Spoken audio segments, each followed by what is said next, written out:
അണുകുടുംബ ജീവിതം സാർവത്രികമായപ്പോൾ ഇത്തരത്തിലുള്ള നാട്ടറിവുകൾ നമുക്ക് നഷ്ടമാവുകയും പെട്ടെന്ന് ഫലം തരുന്ന ചികിത്സ തേടി പോകുന്നവരുടെ എണ്ണം വർദ്ധിക്കുകയും ചെയ്യുമ്പോൾ അമ്മ അനുഭവജ്ഞാനം പകർന്നു കൊടുക്കുന്നവരിൽ പ്രധാനിയാണ് തന്റെ ഈ സന്തത സഹചാരി. അന്നമ്മ ചേച്ചി എന്ന ചെടിയമ്മ എൻ്റെ അമ്മച്ചിയാണ്. അവരെ കുറിച്ച് പറയാൻ എനിക്ക് ഒരുപാട് പറയാനുണ്ട്.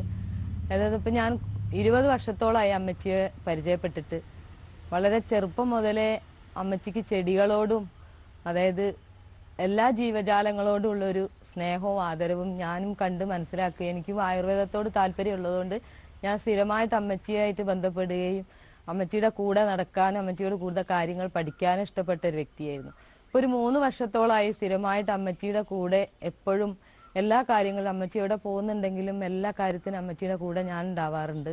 അമ്മച്ചിയുടെ അടുത്തുനിന്ന് കിട്ടുന്ന ഒരുപാട് അറിവുകൾ ഞാൻ പഠിക്കുകയും അത് മറ്റുള്ളവർക്ക് പകർന്നു കൊടുക്കുകയും പിന്നെ അമ്മച്ചി എന്ന് പറഞ്ഞു കഴിഞ്ഞാൽ വ്യക്തി ഒരു ചെടിയെ പറ്റിയാണെങ്കിലും മറ്റുള്ള ആൾക്കാർക്ക് പറഞ്ഞു കൊടുക്കുകയും ഒറ്റമൂലി ചികിത്സ ചെയ്യാന്നുള്ളൊരു വ്യക്തി എന്നുള്ള നിലയ്ക്ക് അധികം ആളുകളും ആ കാര്യങ്ങൾ മറ്റുള്ള ആൾക്ക് പറഞ്ഞു കൊടുക്കാറില്ല.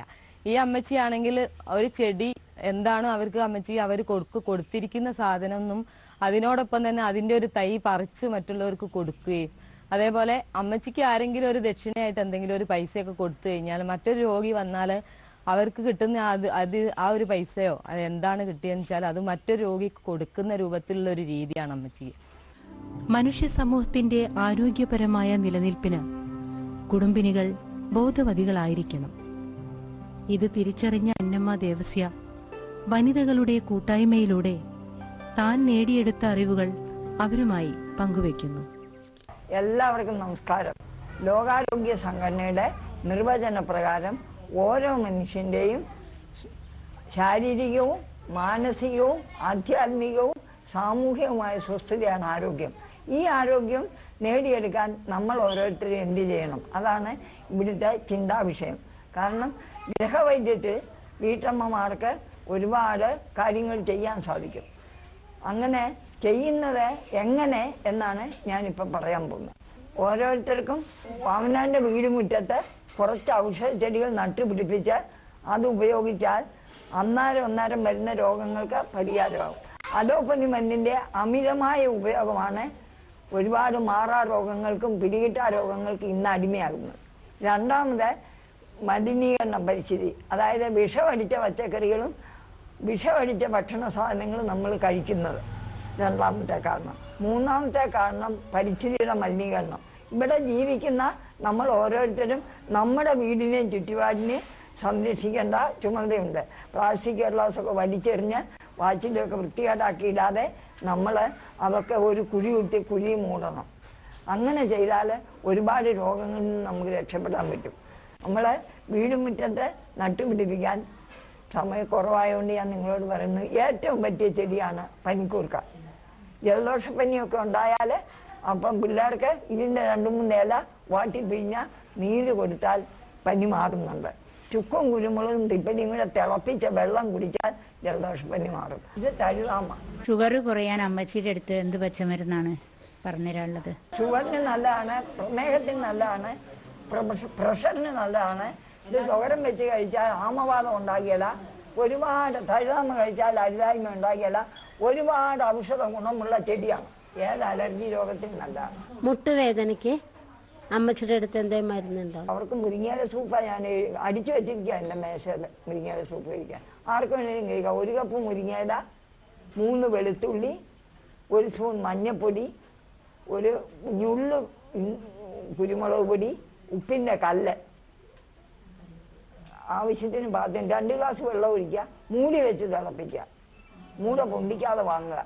എന്നിട്ട് ആവി അടിഞ്ഞു കഴിയുമ്പോൾ അത് പിഴിഞ്ഞു കുടിച്ചാൽ ഒരുപാട് രോഗങ്ങളിൽ നിന്ന് രക്ഷപ്പെടും. നമ്മളെ ഉണ്ടാക്കാൻ പറ്റുന്ന മരുന്നുകൾ ധാരാളമുണ്ട്. എൻ്റെ അടുത്ത് വരുന്ന ഒരുപാട് രോഗികൾക്ക് ചീട്ടടിച്ച് വെച്ചിട്ട് ഞാൻ ആ ചീട്ട് കൊടുക്കാം. മുട്ടുവേദനയ്ക്ക് നല്ലതാണ്. രക്തത്തിലെ മഞ്ഞയിലെ കൊഴുപ്പ് കുറഞ്ഞിട്ടാണ് മുട്ടുവേദന ഉണ്ടാകുന്നത്. മുട്ട് തേച്ചിൽ അതിന് മുരിങ്ങയില സൂപ്പ് കഴിച്ചാൽ മഞ്ഞയിൽ കൊഴുപ്പുണ്ടാകും. ഞാനത് അടിച്ചു വെച്ചിരിക്കുകയാണ്. എൻ്റെ അടുത്ത് വരുന്ന നിരവധി ആൾക്കാർ അത് കൊണ്ടുപോയി കുടിച്ചിട്ട് നല്ല കുറവുണ്ടെന്ന് പറയുന്നുണ്ട്. ഇതാ മുമ്പേ ഞാൻ കാണിച്ച ചീറ്റാരത്ത ഇഞ്ചി പോലെ അതിൻ്റെ കിഴങ്ങ് തലവേദനയൊക്കെ ആയാൽ ഇതിൻ്റെ ഒരു കിഴങ്ങ് ഇങ്ങനെ പൊട്ടിച്ചിട്ട് അരച്ച് നെറ്റിയാൽ തേച്ചാൽ തലവേദന കുറയും. നമുക്ക് നമ്മുടെ വീടുമുറ്റത്തു നിന്ന് ചെയ്യാൻ പറ്റുന്ന മരുന്ന് ചെയ്താൽ അത്രയും നന്നാവും. ഇതാണ് ഈ ചിറ്റൽത്ത, ഇങ്ങനെ ഇഞ്ചി പോലെ ചിറ്റൽത്ത. ഇത് ബ്രഹ്മിയാണ്. നിങ്ങളെല്ലാവരും നട്ടുപിടിപ്പിക്കേണ്ട ഒരു ചെടിയാണ് ബ്രഹ്മി. വീടുമുറ്റത്ത് നട്ടുപിടിപ്പിക്കേണ്ടതാണ് ബ്രഹ്മി. കുഞ്ഞു പിള്ളേർക്ക് വയറ്റിൽ നിന്ന് പോകാതെ വന്നാൽ ബ്രഹ്മി നീര് പിന്നെ ഇച്ചിരി ഓറഞ്ചിൻ്റെ നീരും കൂടെ ചേർത്ത് കൊടുത്താൽ വയറ്റിൽ നിന്ന് പോകും. വയറ്റിൽ നിന്ന് പോകാത്ത നിങ്ങൾ മരുന്ന് കൊടുത്ത് വയറിളയ്ക്കുക, പിന്നെ ആ മരുന്ന് ചെല്ലാതെ കൊച്ചിന് വയറ്റിൽ നിന്ന് പോവുകയില്ല. അതേസമയത്ത് ബ്രഹ്മി നീര് കൊടുക്കുകയാണെങ്കിൽ കൊച്ചിന് നല്ല ബുദ്ധിയും കിട്ടും, വലിയ രോഗമൊന്നും ഉണ്ടാകിയല്ല, വയറ് ശരിയാവുകയും ചെയ്യും. ആദ്യകാലത്ത് ഏറ്റവും ആദ്യം BP മൊയ്തീൻ സേവാമന്ദിരത്തിൽ പരിശീലനത്തിനെന്നാണ് ഞാൻ ക്ലാസ് എടുത്തത്. ആ ക്ലാസ്സിൻ്റെ ഒരു കോപ്പി തിരുവനന്തപുരത്ത് അയച്ചു കൊടുക്കാൻ പറഞ്ഞ് ശാന്തിഗ്രാമിൽ പങ്കജാക്ഷം വാങ്ങിയിട്ട് പിന്നീട് ശാന്തിഗ്രാമിൽ വിളിച്ച് ക്ലാസ് എടുത്തു. പിന്നെ മിത്രാനികേതി പോയി ക്ലാസ് എടുത്തു, ആനിമേഷൻ സെൻറ്ററിൽ പോയി ക്ലാസ് എടുത്തു തിരുവനന്തപുരത്ത്. അങ്ങനെ കുറേ ക്ലാസ്സുകൾ ഇട്ടു. അത് കഴിഞ്ഞ് ഞാൻ കേരളത്തിലുള്ള ഒരുപാട് സ്കൂളുകളിൽ സ്കൂൾ കുട്ടികൾക്ക് വേണ്ടി ഗൃഹവൈദ്യത്തിലെ ഔഷധ ചെടികളുടെ പങ്ക് 15 ചെടിയെ പറ്റി ക്ലാസ് എടുത്തു തുടങ്ങി. സ്കൂളുകളിൽ ക്ലാസ് എടുത്തു കഴിഞ്ഞ് പിന്നെ കുന്നമംഗലത്തെ കുടുംബശ്രീ ഉണ്ടായപ്പം 3 വർഷത്തേന് കുടുംബശ്രീക്കാർക്ക് എല്ലാ മാസവും 25-ാം തീയതി കുടുംബശ്രീക്ക് കുന്നമംഗലം ബ്ലോക്ക് ഓഫീസിൽ ക്ലാസ് എടുത്തുകൊണ്ടിരുന്നു. തന്റെ പ്രണയനായകനായിരുന്ന മൊയ്തീന്റെ അപ്രതീക്ഷിതമായ വിയോഗത്തിൽ തളർന്നുപോയ കാഞ്ചനമാലയെ ജീവിതത്തിലേക്ക് തിരികെ കൊണ്ടുവന്നതും സേവന മേഖലയിലേക്ക് കൈപിടിച്ചു നടത്തിയതും ചെടിയമ്മയാണെന്ന് കാഞ്ചനമാല തന്നെ സാക്ഷ്യം. 1974 മുതൽ അന്നമ്മ ചേച്ചി എൻ്റെ വീട്ടിലെ ഒരു അംഗമാണ്. എപ്പോഴും വരും.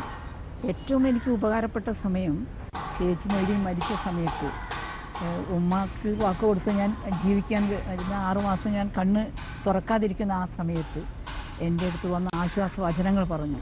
അപ്പം ഉമ്മ എന്നോട് ചോദിച്ചത്, പിന്നെ അവൻ ഇട്ടേച്ച് പോയത് കാര്യങ്ങളില്ലേ, അത് ചെയ്തു തീർക്കണ്ടേ എന്നാണ് ചോദിച്ചത്. സാമൂഹ്യ പ്രവർത്തനത്തിൻ്റെ ഭാഗമാണ് അത് പറഞ്ഞത്.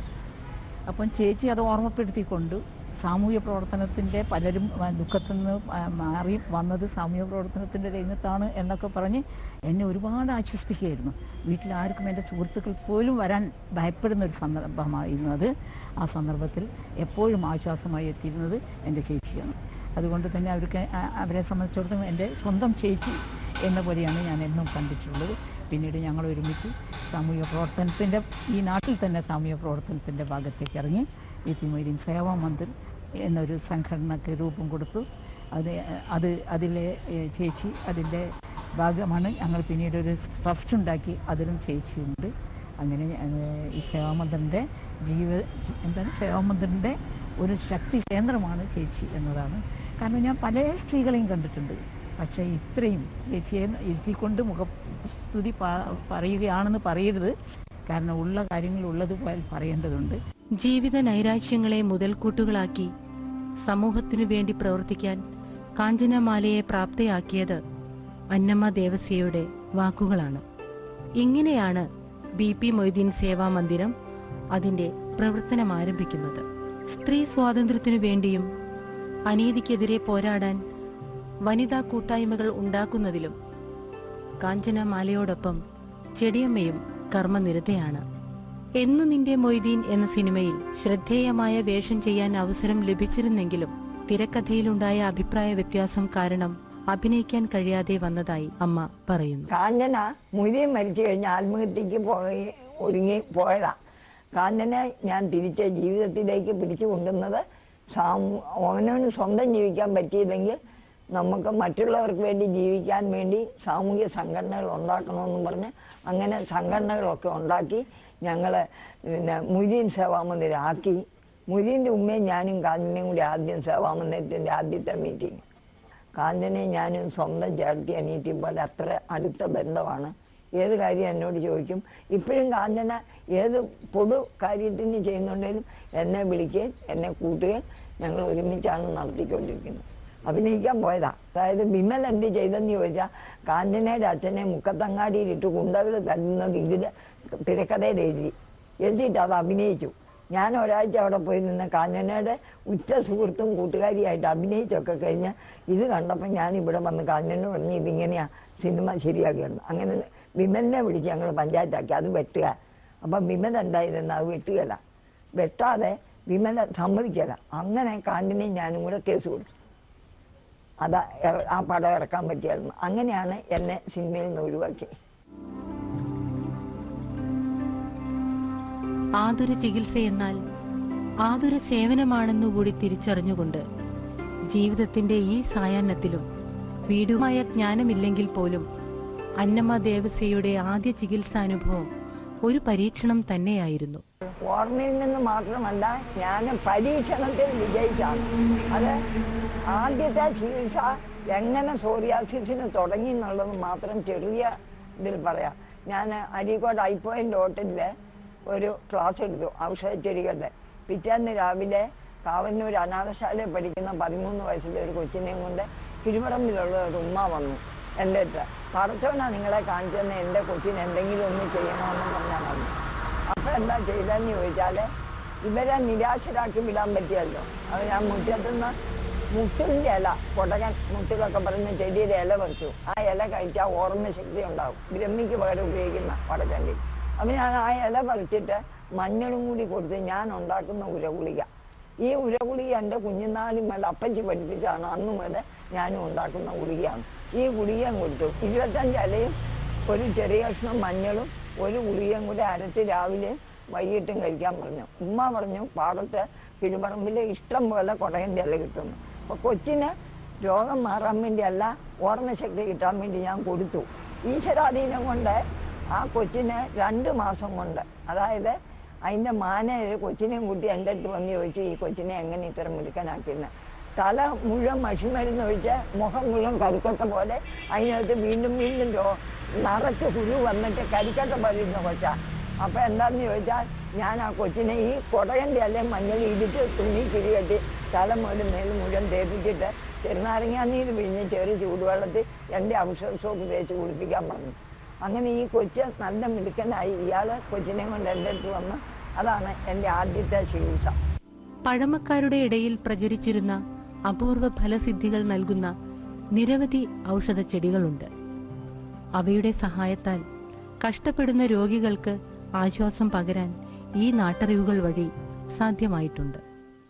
എനിക്ക് മൈഗ്രെയിൻ പിടിപെട്ടിട്ട് 40 വർഷത്തിന് മുമ്പേ തുടങ്ങിയ മൈഗ്രെയിനാണ്. പല ഡോക്ടർമാരെയും ഞാൻ കാണിച്ച് ഹോമിയോ മരുന്നടക്കം നോക്കി. അതൊന്നും വേദമായതിൻ്റെ പേരിൽ അമ്മച്ചി എനിക്ക് നമ്മൾക്ക് നിസ്സാരമായ മരുന്ന് കൊണ്ടാണ് ഇത് മാറ്റി.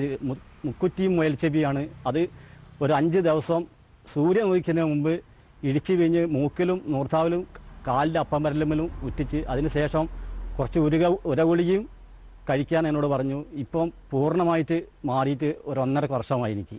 പാർശ്വഫലങ്ങൾ ഏറെയുള്ള ആധുനിക മരുന്നുകൾ ഒഴിവാക്കി പ്രകൃതി നമുക്കായി സമ്മാനിക്കുന്ന ഔഷധവീര്യം പ്രയോജനപ്പെടുത്തുക വഴി നമ്മുടെ തനതായ പ്രതിരോധ ശക്തി വർദ്ധിപ്പിക്കാൻ പ്രകൃതിദത്തമായ പച്ചമരുന്നുകൾ മാത്രം മതിയെന്ന് അന്നമ്മ ദേവസ്യ എന്ന ചെടിയമ്മ ബോധ്യപ്പെട്ടു.